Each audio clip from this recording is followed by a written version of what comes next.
নমস্কার সবাইকে আমার সাইলেন্ট র্যাঙ্ক কালচারে আজকের প্রথম ক্লাসে তোমাদের সবাইকে স্বাগতম জানাই।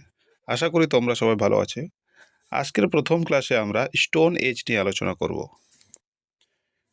এই ক্লাস কিন্তু সম্পূর্ণ লুসেন্ট থেকে নেওয়া এবং লুসেন্ট থেকে পুরো টেক্সট টু টেক্সট নেওয়া হয়েছে। তোমরা যদি চাও তাও তোমরা মিলিয়ে নিতেও পারো। ঠিক আছে, চলো আজকের ক্লাস শুরু করা যাক। Lithic age or the stone age, তার মানে হচ্ছে প্রস্তর যুগ। লিথিক এজ মানেও প্রস্তর যুগ। এটা 30 লাখ বিসি থেকে 1000 বিসি পর্যন্ত চলেছিল। ঠিক আছে, okay. About early period of human, some archaeological evidence were found in which stone implements are in great amount. Archaeological ডিপার্টমেন্টের দ্বারা যে প্রমাণ দেওয়া হয়েছিল তার মধ্যে দেখা যায় যে সবচেয়ে বেশি পাথরের ব্যবহার হয়েছিল। That's why this period is called lithic age and stone age. তার জন্য এই সময়কালকে লিথিক এজ বা স্টোন এজ বলা হয়, কারণ সেই সময়কালে প্রচুর পরিমাণে লোহার ব্যবহার হয়েছে। Lithic age, the stone age is divided into three periods: Paleolithic, Mesolithic, Neolithic. Paleolithic মানে হচ্ছে ওল্ড স্টোন এজ। প্যালিওলিথিক মানে হচ্ছে ওল্ড স্টোন এজ। আর মেসোলিথিক মানে হচ্ছে মিডিল স্টোন এজ। আর নিওলিথিক হচ্ছে নিউ স্টোন এজ। তার মানে প্রাচীন প্রস্তর যুগ, মধ্যপ্রস্তর যুগ আর নব্য প্রস্তর যুগ। ঠিক আছে, চলো এবার আমরা দেখি। নেম অফ দ্য পিরিয়ড মানে হচ্ছে সময়কালের নাম। টাইম পিরিয়ড মানে সময়কাল, মানে কত থেকে কত পর্যন্ত চলেছিল। লাইফ স্টাইল মানে তারা কিভাবে জীবন নির্বাহ করত। ইমপ্লিমেন্টস, টুল অ্যান্ড ওয়েপন্স মানে সেই সময়ে তারা কি কি সরঞ্জাম ও হাতিয়ার ব্যবহার করত সেটা আমরা দেখব। ঠিক আছে, ওকে।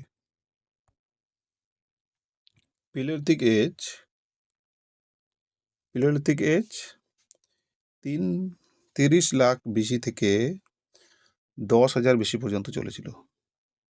আর তাদের লাইফস্টাইল ছিল হান্টার অ্যান্ড ফুড গেদারার, মানে তারা শিকার করত এবং ফলমূল সংগ্রহ করে সেটা খেয়ে বেঁচে থাকত।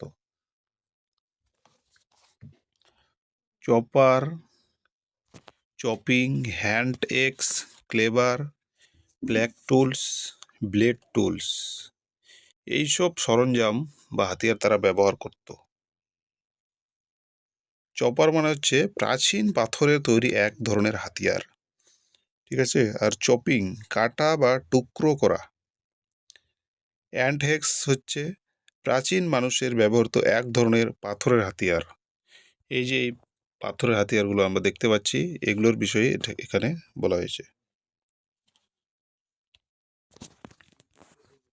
তারপর যেগুলো মেসোলিথিক, মেসোলিথিক মেসোলিথিকের সময়সীমা হচ্ছে 9,000 থেকে 4,000 বেশি। এদের লাইফস্টাইল ছিল হান্টার অ্যান্ড হার্ডার্স। হান্টার তারা পশু শিকার করত, আর হার্ডার মানে হচ্ছে পশুপালক, তারা পশু পালন করত, তারা পালন করতে শিখে গেছে, পশু পালন করত। তারপর মাইক্রোলিথ ইমপ্লিমেন্টস, মাইক্রোলিথ ইমপ্লিমেন্টস মানে হচ্ছে খুব ছোট আকারের পাথরের তৈরি ধারালো হাতিয়ার যা প্রাচীন মানুষ ব্যবহার করত। যে ছোট ছোট আকারে আমরা যেটা দেখতে পাচ্ছি, এই ধরনের হাতিয়ার এই মিসোলিথিক এজ বা মধ্যপ্রস্তর যুগে ব্যবহার হতো। তারপর আমরা দেখব নিওলিথিক। নিওলিথিক মানে একদম নতুন, নব্যপ্রস্তর যুগ। নব্যপ্রস্তর যুগ 7,000 BC থেকে 1,000 BC পর্যন্ত এটা চলেছিল। ফুড প্রডিউস, লাইফস্টাইল কি ফুড প্রডিউস মানে তারা কৃষিকাজ করতে শিখে গেছে, নিজের থেকে ফলমূল সংগ্রহ করে আবার কৃষিকাজ করেও এখন খাবার তৈরি করতে শিখে গেছে। ঠিক আছে, তারপর আমরা দেখব পলিশ ইমপ্লিমেন্টস। তার মানে যেগুলো দেখলাম আমরা, এই যে এগুলো হচ্ছে এতটা কিন্তু পলিশ মনে হচ্ছে না, কিন্তু এখানে দেখছি আমরা যে এগুলা পুরো ঘষে ঘষে ধারালো করে দিয়েছে, ঘষে ঘষে ধারালো করে দিয়েছে। ঠিক আছে, তার মানে তারা বুঝে গেছে যে ধারালো করলে আবার হাতিয়ার স্মুথ হয়ে যাচ্ছে। এই ছিল আজকের ক্লাসে। তোমরা সবাই এই চ্যানেলটাকে সাবস্ক্রাইব করো এবং পাশে থেকো যাতে আরও ভিডিও পাও, কারণ লুসেন্ট আমি সম্পূর্ণ কভার করে দেবো, তোমাদের আর কোনো চিন্তা করতে হবে না। তোমরা সবাই সাপোর্ট করো। এর সাথে সাথে নিতু ম্যামের যেটা গ্রামার বই আছে সেটাও আমি বাংলায় ক্লাস নিয়ে আসবো। থ্যাংক ইউ, সবাইকে ধন্যবাদ। সাবস্ক্রাইব করো, কমেন্ট করো আর লাইক করতে ভুলবো না একদম। ঠিক আছে, বাই বাই।